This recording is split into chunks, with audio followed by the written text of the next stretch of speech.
It's Wednesday, my dudes, and it's really good to see you. You are watching The Sweat, presented by DraftKings. I'm Emerson Lotzia. We are here to help you build those NBA, NHL, and NFL lineups. A lot of betting sprinkled throughout the show as well, as in like right now, with our pigskin panel consisting of DraftKings contributors Jeff Ulrich, Pierce Dietrich, and Steve Mccann. Will the following Week 15 games go over or under their projected totals on the DraftKings Sportsbook? Let's start with Seattle at the Rams. Rams have a ton of COVID problems right now. 45's the number. Steven, over or under that? Man, this is a tough total. I mean, the board looks daunting right now, right? With all the news that's been coming out over the past 48 hours, you feel a little skeptical about taking a total right now. We have the Seahawks who have covered the over in 2 straight games, but that's only the 3rd time that they've gone over. This has been one of the most untrustworthy teams in the league at hitting the over. 3-9-1 on the year. The Rams have been one of the better teams. They're 7-5 in that scenario, but I just cannot trust Seattle to really efficiently move the ball downfield. Obviously, like you mentioned, the Rams have had some COVID issues, of course, but that secondary has been so good all season long. They're good against the run. I just don't see where the Seattle Seahawks are going to be putting up some points in this game. So as it looks right now, I'm taking the under in this one. Jeff, I know you're Mr. Over here, dude. Second half of the season, you started taking more unders. Is this another game that you're going to do that?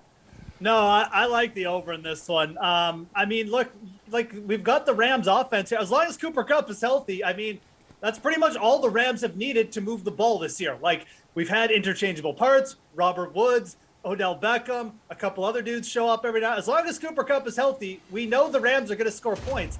And it's not like Seattle's defense is any good at stopping the pass. I think with an efficient Russell Wilson and Tyler Lockett playing better, I think this total is exceedingly low for 2 pretty good quarterbacks going up against each other against defenses that really aren't that good against the pass. I mean, let's not forget. Like, the Rams defense has given up like 300 yards to Davis Mills and Case Keenum this year. So I actually quite like the over in this one. I think this total is just people are getting a little bit scared because of the COVID news, which isn't a non-significant factor. But I think this one's worth attacking with an over. Pierce, break the tie for us. I'm going to slightly go with the over, but I agree with Steve. When I don't trust the Seattle offense, they're going to have trouble sustaining drives. They're not going to be efficient. We have not seen Russell Wilson efficient. That doesn't seem like the right word pairing. But they can hit big plays, and if they can hit a couple of those big plays, we've seen Lockett do it. We've seen the rush attack do it for Seattle.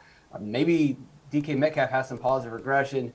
Maybe they get out there and hit a big play, or they score some garbage points. But the real story is you're going to need the Rams to score a bunch of points, and they can do that against Seattle. As Jeff mentioned, this pass defense allowed a lot of yards to Case Keenum. They allowed a lot of yards to Davis Mills, 333. They gave up 328 to Colt McCoy, 299 to Jimmy Garoppolo.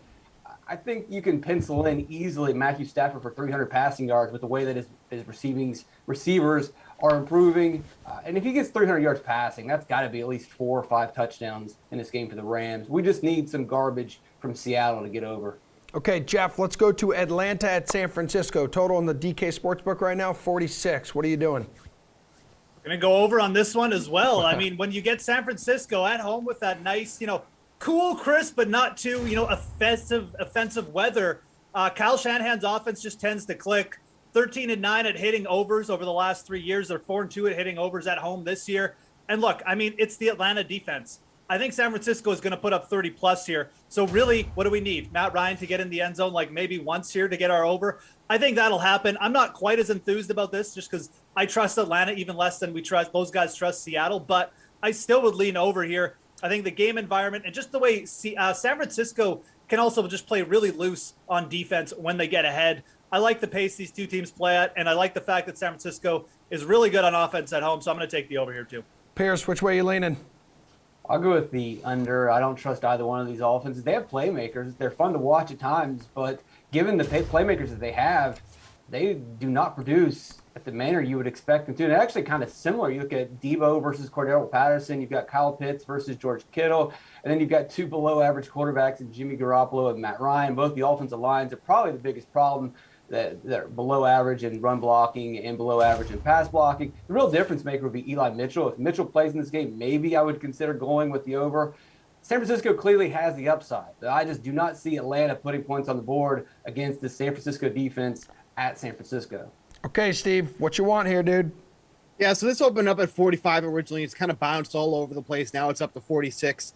I don't hate this number here. You look at what Atlanta did last week against the Carolina Panthers. That team is an absolute disaster, all right, first and foremost. But they were able to score almost 30 points against a pretty strong secondary. I'm not saying the Falcons are going to do this every week, but I think it's fair to say that they have a softer matchup against this 49ers team who were down their top two corners last week. Bengals didn't want to throw the ball for whatever reason, but that's where it was. So are those guys going to be healthy coming into this game? So we got to keep an eye on that one there. But I think it's fair to say this one can go over here. Obviously, they can't stop George Kittle. Nobody can stop George Kittle at this point. That's the security blanket for Jimmy Garoppolo. And the way he gets downfield, he's just making plays there. So this injury is on both sides, but I feel like the over in this spot. All right, let's go to the NFC East here, guys. Dallas at the Giants, 44.5 is the total on the DK Sportsbook. Pierce, over or under that? I'll take the under. Giants are averaging 1.5 touchdowns per game this season, 1.5 touchdowns per game last season. They've only gone over 3 times. Now, 2 of the times they've gone over were against NFC East opponents, but those were very early in the season when Washington's defense was still struggling and when Dallas's offense was rolling and their defense was struggling. Now it's the opposite. Dallas's defense is playing much better and their offense is kind of puttering out. And you can see that in the fact that they've went under in 6 of their last 7 games. You got Tyron Smith is going to be out for this game. That's going to hurt the offense even more. I'll take the under. All right, Steven, New York has averaged just north of 13 points per game over the last 4. Yeah, it's so bad. It's not going to get any better. I know they're getting some of their guys back, but they can't even figure out how to use Kenny Golladay efficiently. If you have somebody who's such a big playmaker and you can't figure out how to get him the ball, things are just not going to work out for this team. I'll take the under on this one, and it's solely because of the New York Giants. This Dallas team is rolling right now. I still think they're one of the best bets on the board to potentially win the Super Bowl at the odds you're getting them at, which I think is 14-1 right now. I think they roll over the Giants. It's not going to be much of a game here, so give me the under in this one, and it's not because Dallas isn't going to be scoring. Yeah, Jeff, you brave enough to take the over here, man? I'm actually shocked this total is even at 44.5. No, I'm not taking the over with Mike Glennon and Jake Fromm or whoever they're going to start at quarterback. And look, I mean, I know Steve wants to talk about this, but the weather in this game isn't going to be good either. We got 15-mile-per-hour winds or potentially worse, one of the coldest games on tap.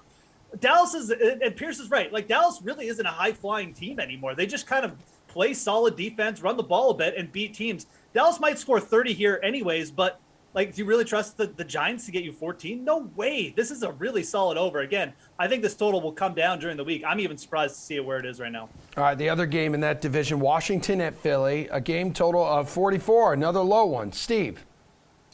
This is a tough one, man, because Washington has looked pretty good offensively, right? But it's they just can't stop anybody. But then it's going against the Eagles, and Jalen Hurts is such a great fantasy quarterback, but that doesn't mean that they're scoring points. So, I want to take the over in this one, but this would be such a classic game where it ends up being 20-17 or something like that, right? And you're not even close in this one. So I'm gonna lean with the under in this one. I'm gonna absolutely hate it, but these are just 2 teams that, quite frankly, I can't figure out. Just when you think you figured out these 2 teams, they go and do something completely opposite. So again, this is a tough game here. I'm staying far away from this total overall, but I'm going to side with the under, but I hate that answer, quite frankly. Okay, Jeff, how tough is this one for you? I mean, I legitimately have in my notes, this just shows that great minds think alike. This is probably going to be a 20-17 game between the football team and the Eagles. Legitimately, I wrote that this morning. I really, really like the under in this game. Obviously, Washington banged up a quarterback as well. Neither of these 2 teams play at a fast pace either. The Eagles' pace has come way down since the start of the year. I think you're going to see a very just kind of grinded out game between 2 teams, close in the point standings. And I mean, not good passing offenses. And if you want to even take that a step further, even with Taylor Heineke playing well, Washington's been one of the worst teams in the red zone. I just don't trust these teams to convert on a bunch of touchdowns. I think this is a great spot for an under. Okay, Pierce, over 3-1 across the past 4 head-to-head tilts here between these 2. Yeah, I mean, you could look at those, or you could just see how Washington's been playing recently. And I'm going to go with the under based on how well this Washington defense has been. Even before they went on the bye, they seem to have turned things around with Ron Rivera. They're allowing 19 points per game over their last 6 games. Now, against Dallas, they did give up 27, but one of those was a defensive touchdown on a fumble recovery. And the other times, they held Dallas to 4 field goals and just 1 touchdown. I think Dallas has a better offense than Philadelphia. And one of Philadelphia's strengths this season has been running the ball, but that's one of the things that Washington's done well at. They've been good at stopping the run. If you could pass against Washington, then you could score points. But Jalen Hurts, he's still early in the developmental process. As Steve mentioned, he's great in fantasy, but when it comes to sustaining drives, consistently moving the ball down the field, putting points on the board every single week, he's not there yet. In 1 week of a bye or even a 2-week bye, considering he set out for Minshew, I don't think that's enough to get Philadelphia going. And then, as Jeff mentioned, Washington can't score in the red zone. How do you get over when you have a 50% red zone touchdown rate? All right. Give me the under. Sounds good. Last one here for our over-under segment, gentlemen. We got Tennessee at Pittsburgh, 41.5. Jeff, what are you feeling? I mean, I'll take the over on this one just from the perspective of the Pittsburgh defense has just been so bad of late, and this total is just so low. I mean, the Titans, like Julio Jones may not have done much last week, but they didn't need him to do anything. I think his usage will go up here. The Steelers have no one to cover him. And on the other side of the ball, I mean, we've at least seen Pittsburgh pick it up in garbage time as well. So, I mean, the Titans, at the very least, they don't have the bodies in the secondary to cover all of the good Pittsburgh Steelers receivers. So I think Pittsburgh will probably be able to move the ball too. I think this one's just a little bit too low. I kind of like the over here. Steve, the only total lower than this is Texans at the Jaguars. Yeah, I mean, this total's just gotten too low. It opened at 43, had a little bit of pause there, getting down to 41.5 now. Like, at what point do you go, okay, I'm just going to have to take the over in this one? And for as much as the loss of Derrick Henry has been, Tennessee's actually running the ball pretty well. And now they're getting a run defense that has been absolutely trampled in 3 of their last 5 games. 229 rushing yards against the Lions, 191 against the Bengals, 232 against the Vikings last week. If they get a comfortable lead, they're going to be able to keep up putting up points on the ground too as well. Julio Jones, just like Jeff said, didn't do much last week, but now that has to change how the secondary attacks this Titans team, because they actually have a legit receiver on the field now. So that brings off some of the focus on some of the other guys. Give me the over on this one. This number has just gotten too low now. Pierce, what are you taking? Yeah, I'll take the over because the number is too low, but it's very close. If this number bounces back to where it opened up around 43 or even goes higher, which it should, I think people are going to start hammering the over here. If it starts to move up, then I do want to consider going with the under. I know that the teams, Pittsburgh has struggled against the run, and Pittsburgh struggled against the pass, but they do have a really solid pass rush. 11th in pressure, 10th in quarterback knockdowns, 2nd in sacks. And you look and see one of the weaknesses of this Tennessee offense is their offensive line. It struggled. Last week, they allowed a 40% pressure rate to Jacksonville. That translated into almost a 30% bad pass rate from Tannehill, sacked 4 times. Hard to sustain drives, hard to move the ball when you're constantly under pressure and making bad passes. That's why they only put 20 points on the board last week against Jacksonville when Jacksonville's offense wasn't moving it at all. And then at the same time, Tennessee also has a pretty good pass rush. I think that's going to cause problems for Ben Roethlisberger. I know he gets rid of the ball pretty quickly nowadays. He's changed who he is. But by getting rid of the ball really quickly, they don't have these big plays anymore. And they're not running the ball very well. I think they're going to find themselves in 3rd and long often against a good pass rush. I think both these offenses are going to struggle against these defenses.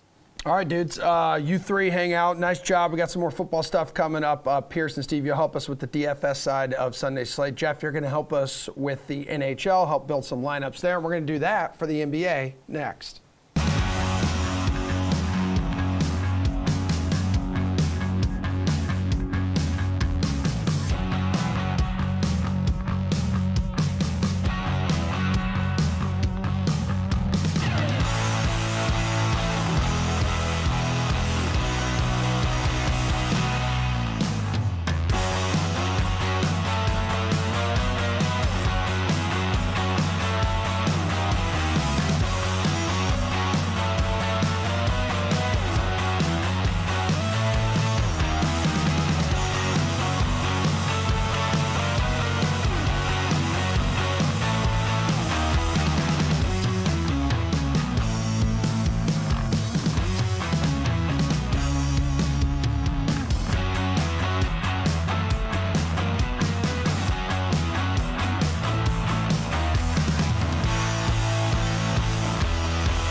All right, welcome back to the show, everybody. We have 11 games on the NBA slate tonight. We have a panel here to talk about it. DraftKings contributor Gary and Thorne, RotoWire's Nick Whalen. This is NBA building blocks, dude. You know the drill. Favorite DFS plays at the following positions for tonight's NBA menu. So who are you going to build around at center, Gare Bear? Yeah, I mean, there's a lot of great centers. There's also a lot of injuries that we have to watch out for on the top of this pricing list. I guess I'll play it safe in that way and just say Jonas Valenciunis. I think he's a little underpriced. I've kind of gotten used to just seeing Valenciunis above 9K. He's down to 8-7 on this slate going up against the Oklahoma City Thunder, who so far this season, per 100 possessions, have been giving up the most opponent rebounds per game by a pretty wide margin. They're up over 49 opponent rebounds per 100 possessions. Valanciunas, one of just 6 players in the NBA with a total rebounding rate above 20%. I just think he could dominate the glass in this game. And the last time he played Oklahoma City, 25 points, 15 rebounds, 53 DraftKings points. I wouldn't be surprised if we see something similar tonight. All right, Nick, who you want? Big beefy 5 spot.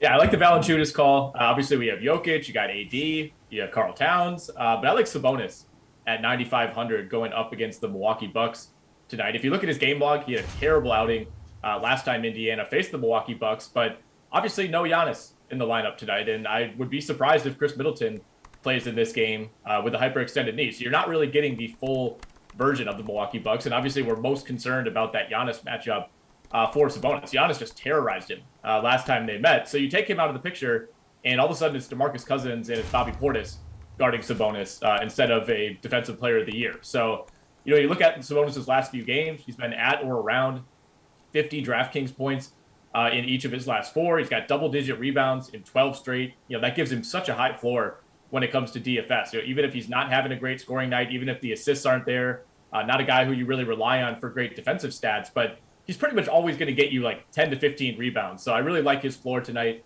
I'd actually like his upside at this price against a diminished Bucks outfit. All right, Nick, take me to forward. Who's a guy who is worth building your lineup around at this position? Yeah, so with so many games on the slate, obviously you have plenty of options. I don't actually mind if you want to pay up. Maybe pair Sabonis with Anthony Davis, assuming he plays at 10,400. It feels like he's catching a lot of flack for the Lakers' struggles early on, and maybe part of that is warranted. Obviously, the shooting has been an issue for him. But I actually think he's played pretty well, and I think he's been like the one guy who you could rely on defensively for this team, and that's borne out, when you look at his steals and especially his blocks numbers this season. His rebounding is up as well. So I think assuming if he plays in this game, I do like Anthony Davis at 10-4. Brandon Ingram at 9,200 as well is a name that jumped out to me. He gets a matchup against OKC. Obviously, that is an advantageous one. 50-plus DraftKings points in 3 of his last 5 games. He's really starting to assert himself since he returned from injury a few weeks ago. And then one more name that I'll throw out quickly, and I can't believe I'm saying this, but Aaron Gordon, 6,200, quietly having a really, really nice bounce-back season in Denver. And he goes up against Minnesota tonight, the worst rebounding team in the league. They've been that team essentially wire to wire so far. So I think that helps him, give him a pretty decent floor in that matchup tonight. Gary, and no Greek freak, he's in COVID protocol. Could it be a LeBron night? I mean, it could be. You got to think Dallas, they've been pretty susceptible to interior players so far this season. I think LeBron could definitely be in for a good night. I mean, Davis might also not play. He's questionable.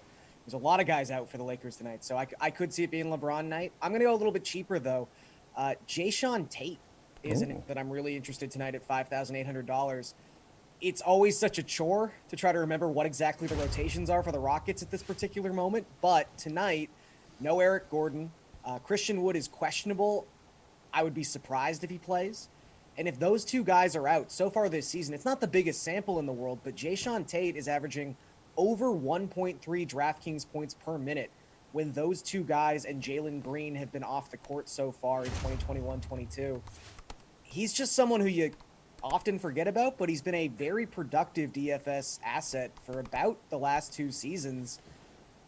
Cleveland's not the best possible matchup you could draw, but if Evan Mobley isn't going to play in this game, and he is also questionable, everyone's questionable tonight, Cleveland's defense obviously suffers a little bit if they're missing their super rookie. So, keep an eye on the status of Mobley, keep an eye on the status of Wood, but I think regardless of how those things fall, Tate's actually a pretty good value.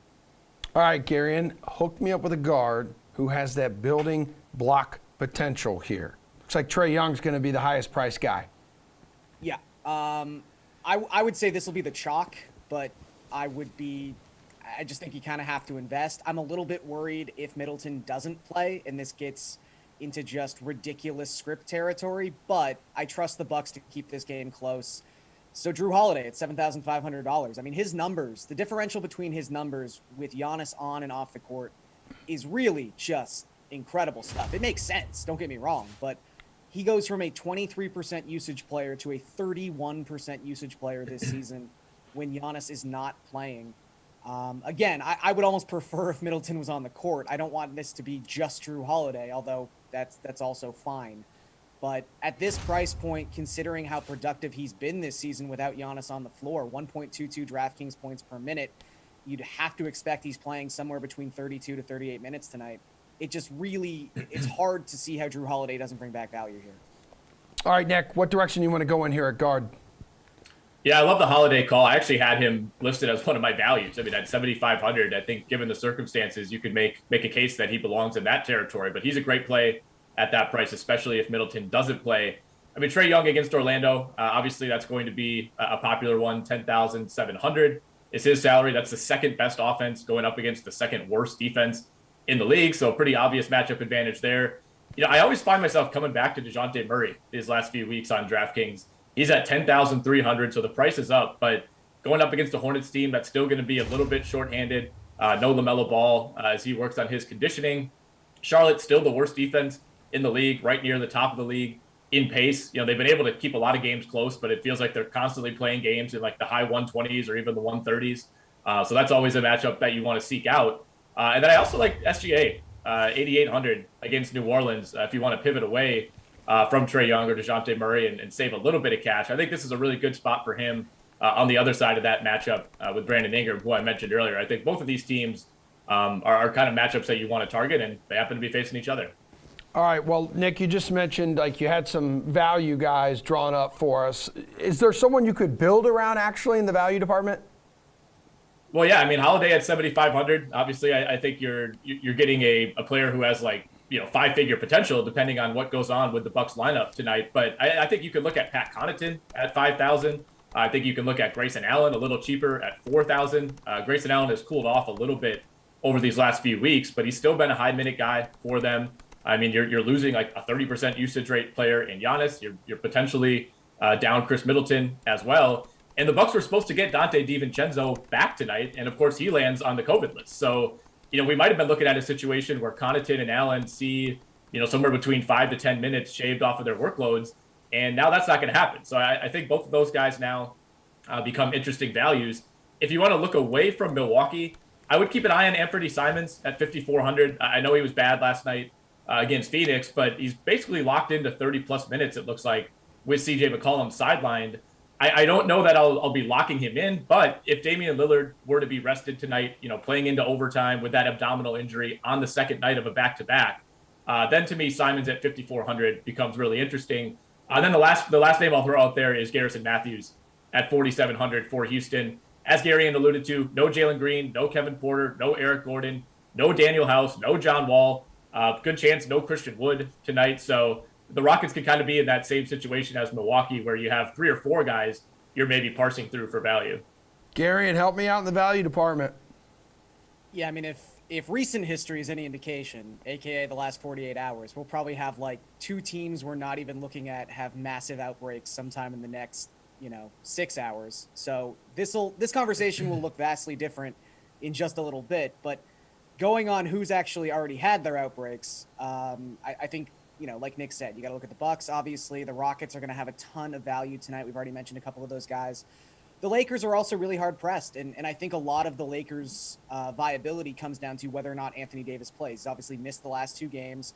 He's questionable for this game tonight. If the Lakers feel like they do want to take it very safe with one of their superstars, we could be entering DeAndre Jordan territory, which I know is a scary place to be, but no Dwight Howard in this contest. He's $3,100. The last time DeAndre Jordan has had to play 20 minutes in a game, he's done it 4 times in the past 5 weeks.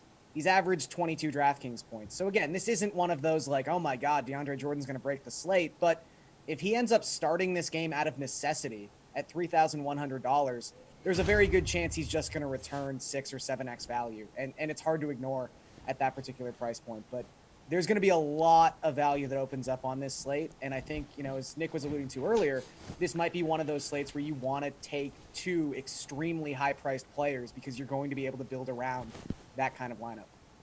Garen, let's wrap up this segment here by switching things to the DK Sportsbook and getting your favorite bet tonight. What do you got?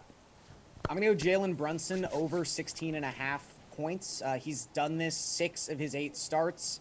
He's going to start again tonight with Luka Doncic out. He's averaging almost 20 points per game and a 27% usage rate when he has started so far this season. The Lakers defense really could be in shambles depending on who's actually in the rotation tonight, especially if DeAndre Jordan is playing center, as I alluded to before. So I just think Brunson goes over 16.5 points. Nick, hook me up, dude. Favorite bet on this 11-game NBA slate?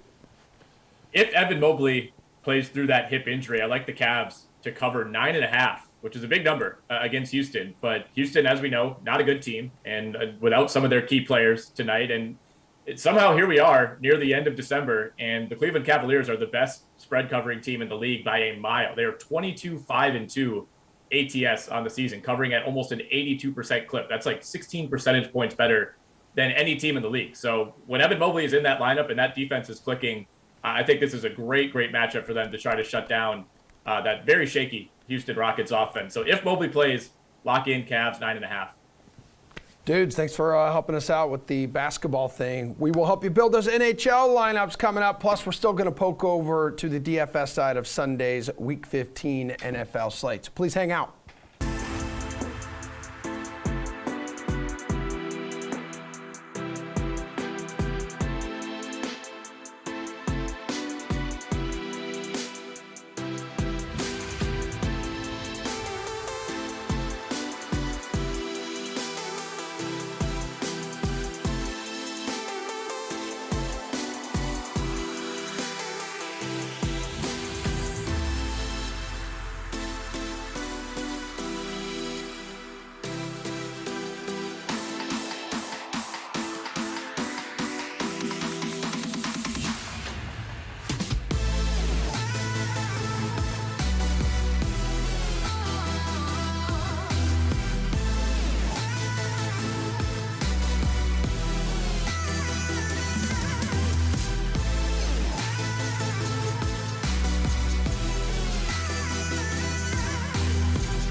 All right, guys, we're back, and we're going to talk some hockey now. And thank God DraftKings contributor Jeff Ulrich decided to return. And we also got the riveting RotoWire duo of Paul Bruno and AJ Scholes.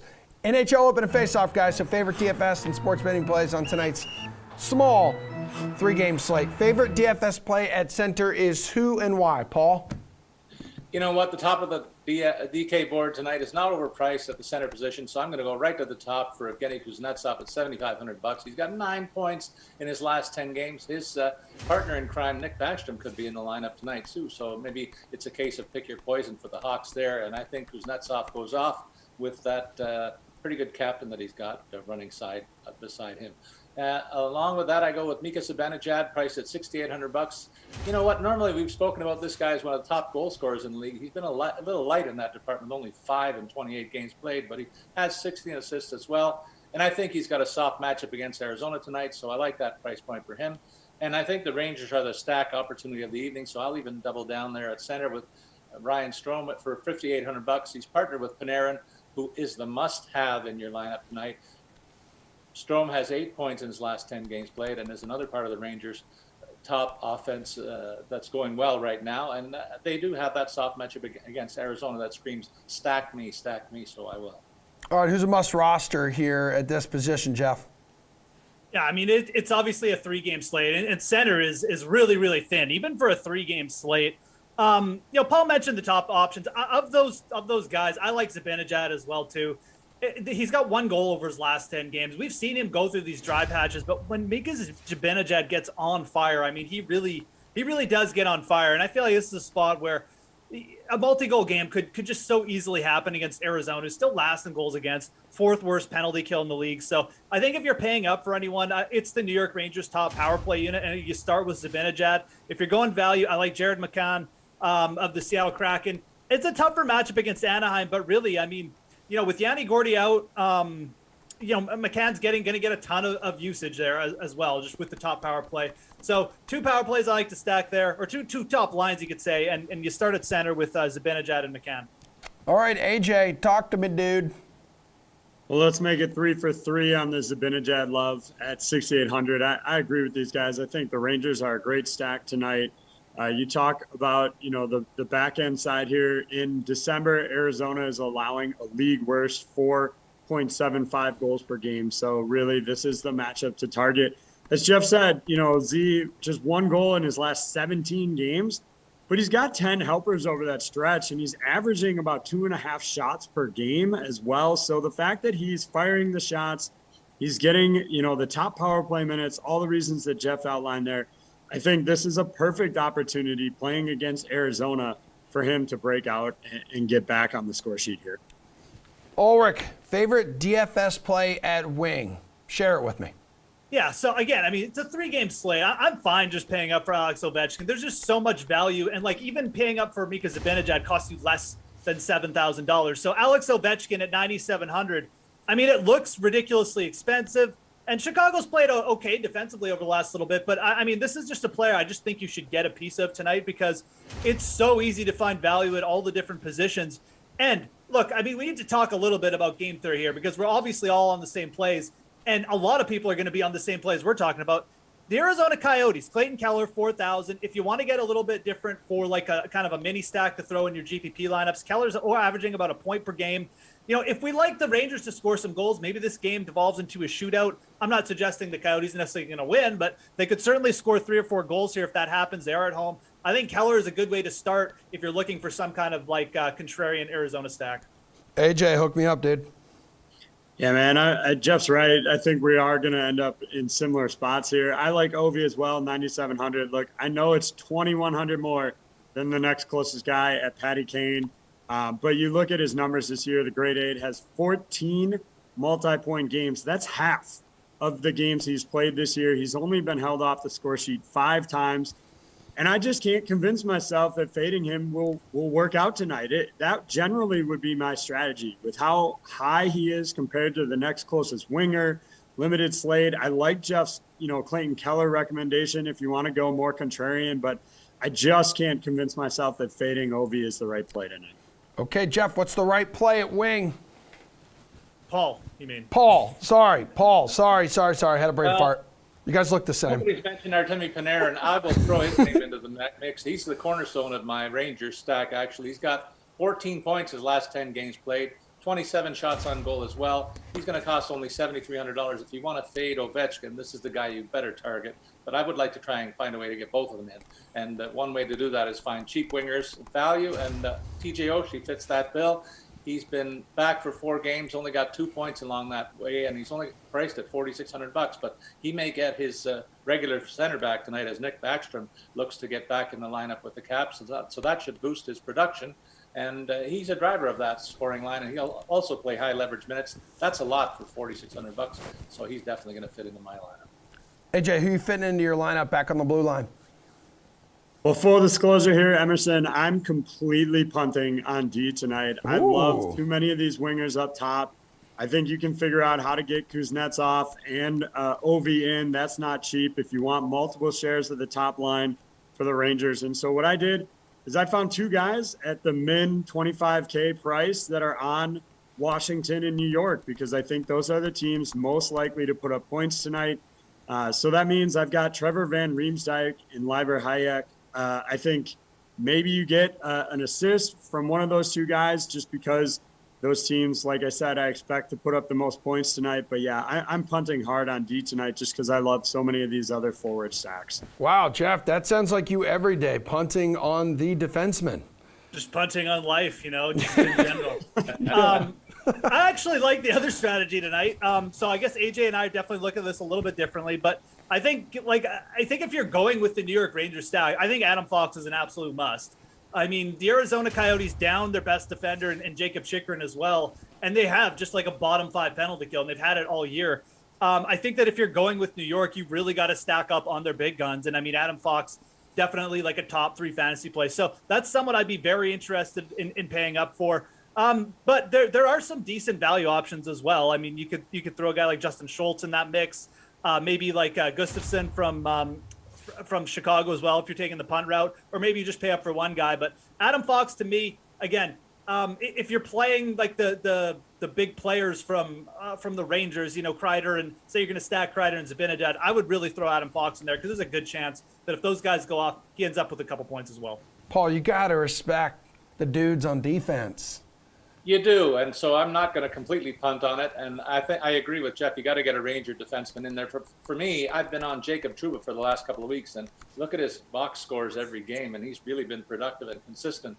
$5,800 the price tag, 7 points in his last 10 games, 32 shots and blocked shots rather, and 20 shots on goal in that stretch. He's doing it all everywhere, and so that's great value for that price point. If you want to save a little bit of money, go to Dmitry Orlov. He's the number 2 guy in Washington, pecking order on the blue line, being productive himself with 7 points, 20 shots on goal in his last 10 games, and I think the Caps are going to roll. So what was said earlier about the Ranger offense, you hope for an assist here, and that will be great value on the Orlov price tag. Well, speaking of value, Jeff, like what do you do here on a 3-game slate for value?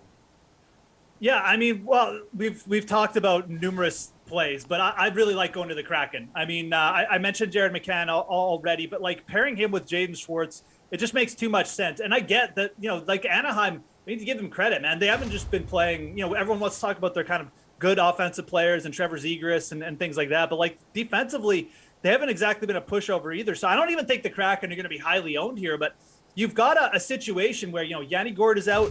It's really condensed in terms of usage on the top power play unit. Schwartz and Mccann are going to play together. You could throw in Jordan Eberle, who's in a cold streak, but Eberle is easily capable of a multi-point night just against on any slate. He's talented enough to do that.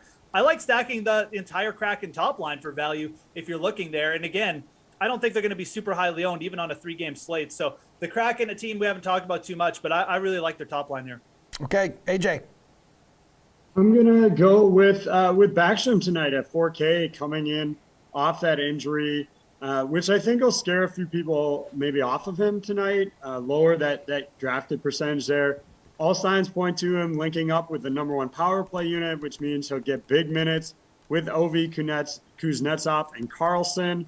And I think this is a great spot to use a guy that generally I think 4K would be undervalued for him if he had been playing, obviously. And I expect him to just jump in, no problem here. And then you'll have, a guy that's got a discounted drafted percentage tonight as well. Paul, who's your favorite value play tonight?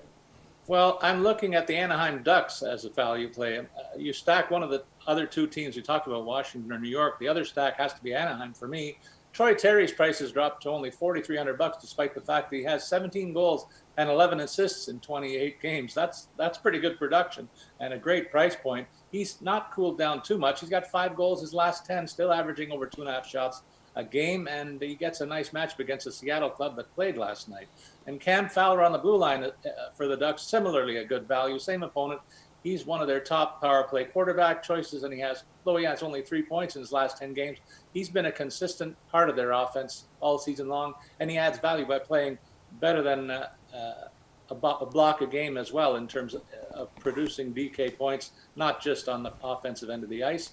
We also talked about Jared McCann. I like that pick as well. He's fulfilled my prediction that he's become a key part of the Kraken offense, has 11 goals in 23 games played, comes in at a very strong value when he's only priced at $3,600. So there's a way to get the big boys in if you fit some of these cheapies in too. Paul, let's wrap it up with your best bet on the DK Sportsbook for tonight's 3-game NHL slate. I will find a value on each of those games for you, Emerson. Anaheim minus 150 versus the Seattle club that played on the second of back-to-backs. As I said, I really believe in the Ducks tonight and have no problem taking that bet. I also like the Rangers minus 1.5 at plus 115 on the puck line tonight in Arizona. Should be an easy win there. And I go for the trifecta. I like the Hawks and Caps to top the 5.5 total tonight, largely on the strength of the Caps offense, which may get an added boost with the return of the aforementioned Nick Backstrom. All right, AJ. I'm going to look at the Rangers to cover the puck line. It's plus 115. I think it's decent value for that matchup. I mentioned how many goals the Coyotes have been allowing every game. I actually don't hate the over in that one. It's sitting at 5.5. You can get minus 110 as well. So I'm going heavy with the Rangers on DFS. Going to go heavy with them on the DK Sportsbook as well. And we wrap it up with your best DK Sportsbook play in the NHL tonight, Jeffrey. Yeah, I actually like going with the over in that Rangers-Coyotes game more than taking like just the Rangers on the puck line or something. Yeah, AJ mentioned how many goals the Coyotes are letting in, but we also might get a Keith Kincaid sighting on the Rangers tonight in net, and it's not like Alex Georgiev is like akin to having a bad game here or there. He certainly didn't have a great game his last time out, so I like the over in that game, and I also like the Hawks on the money line. They've been playing a bit better. They're rested. They actually haven't lost 2 games in a row since early November, so I kind of like the Hawks on the money line as well.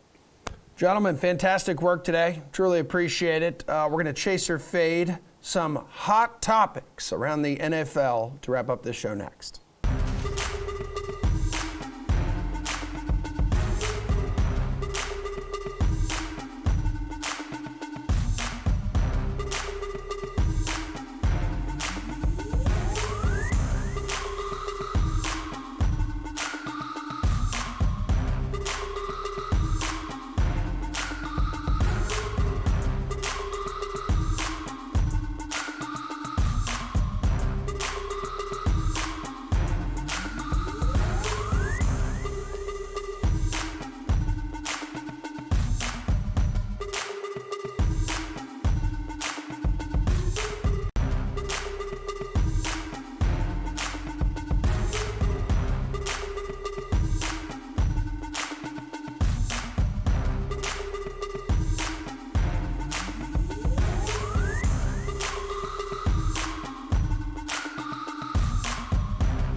All right, that was our last break of the show. This is our last block of the show. Allow me to introduce you to our NFL panel. DraftKings contributors Steve Buchanan, Pierce Diedrich, Matt Meitzelman in the house for us. NFL chase or fade, guys. Agree or disagree with the following statements about Week 15 in the NFL. We'll start in Buffalo here. The Bills have lost 3 of their last 4, but Josh Allen put up north of 42 fantasy points on Sunday in that loss to Tampa. So he comes into the Sunday slate as the highest priced quarterback on the board. The Bills will host the Panthers in that one. So chase or fade that it's worth paying up for Allen this week, Steve. Yeah, I just can't do it. I mean, Josh Allen is the most expensive quarterback on the slate. The Bills are double-digit favorites, and now we have a walking wounded Josh Allen coming into this slate. Like, even if he does play, how much is he realistically going to have to do if the Bills are actually going to win this game by double digits? Is he going to be running the ball with the turf toe? Most likely not. So you take away some of that upside. What if the Bills go up early in this one? Do they want to try to save Allen for, and get healthy here? There's just a lot of red flags in this one here. Now, do you want to use Josh Allen in a tournament? Because everything I'm saying is likely going to drive the ownership down, of course. But in like a cash game lineup, like Allen is just too risky, especially when you consider guys that are priced below him, guys like Aaron Rodgers against the Ravens, even Stafford against a very vulnerable Seattle secondary. Just doesn't make sense to go to Allen in this game. All right, does it make sense to go to Allen here and pay up for him, Matt? I think it could, but really, yeah, like Steve said, GPPs only. Like, I don't think Allen is your cash game quarterback this week. He has an injury concern like a number of other quarterbacks too, though. So Aaron Rodgers, I think we're assuming he's still going to keep going out there. Lamar Jackson, maybe a little more iffy. But I think it's just going to be easy enough to find quarterback upside for less money. So maybe Allen does deserve to be the most expensive, but I think where I'm looking is just you don't need to pay up for any of these guys. Like Kyler Murray, 7,900, fine choice also. I don't think you need to pay up for him either because we have guys like maybe Dak Prescott or Jimmy Garoppolo or Tua this week. Like, I think there are a lot of good options that are significantly cheaper. So Allen maybe is the best fantasy quarterback, but I don't think you need him this week. All right, Pierce, let's say someone's watching right now. They have $20. They're going to drop it. They're going to enter the Millie Maker on Sunday. Do you think that they have to have Josh Allen in there? Have to is a strong word, but it could be wise to chase in that Millie Maker. As these guys mentioned, the ownership is going to be really low. And if you're just going to put one lineup in, then yeah, you do want to kind of deviate from the field and do something a little different. I think we all expect Buffalo to possibly score 30, 35, maybe 40 points against Carolina. I know they have a good defense, but so did Tampa Bay, and Buffalo was able to put points on the board. And if Buffalo puts points on the board, all points go through Josh Allen. And Steve's right. He's probably not going to rush for 100 yards, but all those touchdowns are going to come through the air of Josh Allen, or he's going to run the ball in the red zone. They don't have a running game. They don't have running backs. They don't give the ball to running backs. They're probably going to pass a lot, which is more points for him. I think that he can get you 35, 40 points on any given slate, no matter the matchup. You're going to get really low ownership. So, yeah, if you're throwing in one lineup, definitely give him a hard look. Hey, Maddie, Zeke Elliott has not scored 20 or more fantasy points since Week 10 against Atlanta, but despite that, he's still the second highest priced running back this week. They're at the Giants. He did score north of 28 fantasy points against New York the first time around. So chase or fade that Zeke will have another great game against the G-Men. I think the answer that I think is the most likely is that he doesn't have a great game, but I do think there's a really wide range of outcomes here. One, Tony Pollard may be back this week, which would hurt Zeke's volume. And then if the Cowboys get off to a big lead, I think we see Corey Clement play a bunch of snaps. This is what happened last week. The Cowboys were up big on Washington. Zeke was playing well in the first half, but didn't really see the field in the third quarter and much of the fourth quarter either until Washington made it a one-score game. And then I think the Cowboys realized, all right, let's get Zeke back out there because they're taking it easy on him. He's not 100% either. He's been dealing with a knee injury. So if the game is close and the Giants keep pace, I think, and also if Pollard's out, I think then Zeke could have a monster game. But there are a lot of variables here, and there are a lot of ways that it doesn't work out. So I think I'd rather I'd certainly say that some of the other guys are safer choices than Zeke this week. Is there, you agree with that, Pierce? Other guys are much safer than Zeke this week. Yeah, far safer. This is a fade for me. There's just too many red flags. I get it. The Giants have a terrible run defense, and that really opens the door to, or at least allows Elliott to be the second most expensive running back on this slate. But he's not healthy. The Cowboys are taking it easy with him. The offensive line is not healthy. Tyron Smith is out. And you look at Elliott's numbers and that offense's numbers in general, when Tyron Smith is not playing, there is a significant fall off. That's going to hurt him. As we already mentioned, maybe Pollard comes back. Clement played 31 snaps last week, and he was fine in that role. Will he play 31 again this week? Maybe. This looks like a game where they should be up pretty healthy with a lead, so he should play. And even if the game's close, I think he proved last week that he deserves plenty of snaps and can play, a change of pace role against Ezekiel Elliott. So I don't understand going to him at all. Do you understand going to him, Steve? Is he worth paying up for with this matchup? I mean, absolutely not. I mean, these guys hit on it. Like Clement having 13 carries last week. I mean, that's really all I need to know. Like they're doing 50-50 regardless of who's behind Zeke or not, whether it be Pollard, whether it be Clement. Like that's just what they're doing at this point. So I can't trust that Zeke is going to have a good game here. Even when he's getting the carries, he's not been overly efficient with the ball. Like there is nothing that he's done that says this guy deserves to be the second most expensive running back on this slate. This is such an easy fade for me here. If I get beat by Ezekiel Elliott this week, so be it. I have no problem saying that the right call was to fade him at his salary with how inefficient he's been. So if he beats me, he beats me, but this is an easy fade for me. All right, well, Cooper Kupp, we all know this. He's having a ridiculous season on the field and in fantasy as well for the Rams. He's averaging north of 27 fantasy points per game. But this week, LA is hosting Seattle, who held Kupp to a second lowest fantasy point output this season. That was just like 16 back in week 5. So chase or fade for me here, Pierce, that this is a week to avoid Kupp in your lineups. No, you fade that. You've got to play Cooper Kupp. I mean, just make it simple. He gets open better than any receiver in the league. He's getting targeted more than any receiver in the league. I don't make it any more complicated. We can debate ownership and game scripts and matchups all we want, but if you just boil it down, and we've got plenty large enough of a sample size on the season, he gets open. He's separating from his defenders, and Matthew Stafford is constantly feeding him the ball. What more can you ask for? If you've got the money, put Kupp in there. There's no one safer at this point.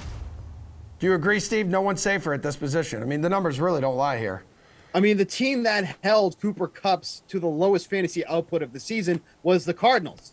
Then he goes and plays them a second time, makes 13 catches for 123 yards and a touchdown, scores 34.3 DraftKings fantasy points. This guy is just a whole different breed at this point. Like, can you fade him because of the salary? Yes. Do you want to fade him because of the salary? No, because even at $9K, he's still returning value on his salary. This guy just cannot be stopped at this point. And with the amount that Stafford is going towards him, Odell Beckham, by the way, does have COVID. So what's his status? If he's out, I mean, can you give this guy any more targets? Maybe at this point, which is actually absurd to say. But truly, if they're down a couple more receivers, the Rams, Kupp's just going to keep going. So give me Cooper Kupp. I don't even care. He's 12,000, whatever. I don't care. Just give him. Yeah, Rams getting hammered right now by COVID. Matt, you got to pay up for Cooper Kupp this week? Yeah, I agree. He's still too cheap at $9,000. Like, this should be a 5-figure salary for him. So the conversation is then, do you want to play him in tournaments where he's going to still be really popular, even as the most expensive receiver on the board? That one I'm a little less sure of, because I think with Odell Beckham out, I think people will gravitate here. I think this could be a popular game too. The Seahawks side of the game is not especially expensive. And now the point spread for this game is closing in too because of the Rams' COVID concerns. So I think this could become a pretty popular stack target. So maybe you don't want to play Kupp in tournaments if he's the most popular player on the entire slate. But for cash games, I mean, he's just a lock. Like, I don't think that this is much of a debate. I think he's a much better fantasy receiver, and especially this week than guys like Adams and Samuel and Stephon Diggs. Like, he's more than worth the salary. It's just kind of a what is everyone else going to do consideration for me. Feels like Ravens tight end Mark Andrews is like the Cooper Kupp of the tight end department, at least like in recent weeks. Has 10 or more targets in 4 of his last 6 contests. Second highest priced tight end on the slate this week. There's some injury concerns, obviously, with Lamar Jackson. I believe Harbaugh said earlier he's not even going to practice today, but they do expect him to go with that ankle injury. All right, Chaser Fade Andrews, another high volume spot here in Week 15 against Green Bay. Steve. Yeah, this is an interesting spot because he's sandwiched in between George Kittle, who just came off that ridiculous game from last week, and Kyle Pitts in a game that the Falcons are going to be always playing from behind with. But at least Pitts has been a little bit more sustainable as of late. That being said, like, the tight end position has just been so flushed with value that I just can't do it to keep paying up at this position here. And it's going to keep doing that too if these COVID issues keep running rampant. Like guys like Gerald Everett, who, you know, didn't have a great game last week, but the amount of targets that he's been seeing at 3,500 in a game that the Seahawks should be playing from behind in.